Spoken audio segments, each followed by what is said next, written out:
Sa haba ng biyahe, asahan mo na maraming mangyayari. Mabakante ka man ng mahalaga, umaabante. Ang husay ay sa sipag na kabase. Kailangan may gawin ka rin, hindi lang puro sabi. Huwag bilangin ang suporta kung kaunti o madami.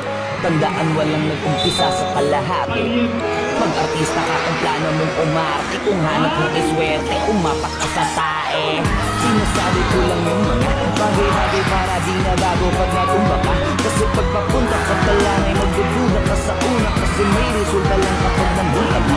Pero pag nagbunga, matawal pa rin mapagod. Mahal ang pamasahe pag malayo ang inabot. Kaya sakto lang yung kita kahit ang laki ng sahod. Ang hirap na tuloy paniwala ang may tugakong. Wala kasing katapos ang usapan. Parang kaya ng usapan naman dito. Kung hanggang kailan mo kayang katunayan yung sulat mo, kailangan mong kulayan. Pag di mo nagawa yan, wala mo hinayang kasi sayang.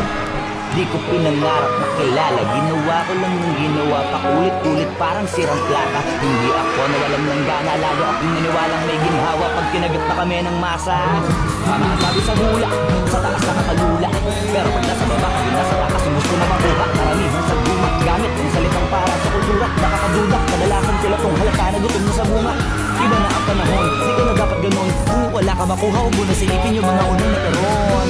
May araw na para sa iyo, kasi baka hindi pa ngayon. Wala rin makakapagsabi kung kailan kahit na kanino mo pa itanong. Sa sayo lang nasagot, talo inip tsaka talo bagot. Di madali pero baka ikaw masunod na makakalusot. Walang masama kung uugaliin nating subok. Subok ang mahalaga, iniisip bilang basta tubog ng sugod. At huwag mong bantayan pag di mo palayan. Magiging umpisa yan ang bangayan. Kung kumaani na ba't di mo kamayan? Malamang sa malamang ay nagsipag yung mga yan. Yung mga plano mo, piliin mo maigi. Baka nalilito ka lang, isipin mo ng triple.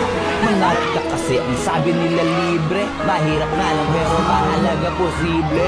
Basta huwag ka lang magkulang, mas maganda ng sumobra. Dapat din na ipakita mo na di ka puro porma. Malamang marami ang kontra, pero isa yan sa pampaganda ng istorya.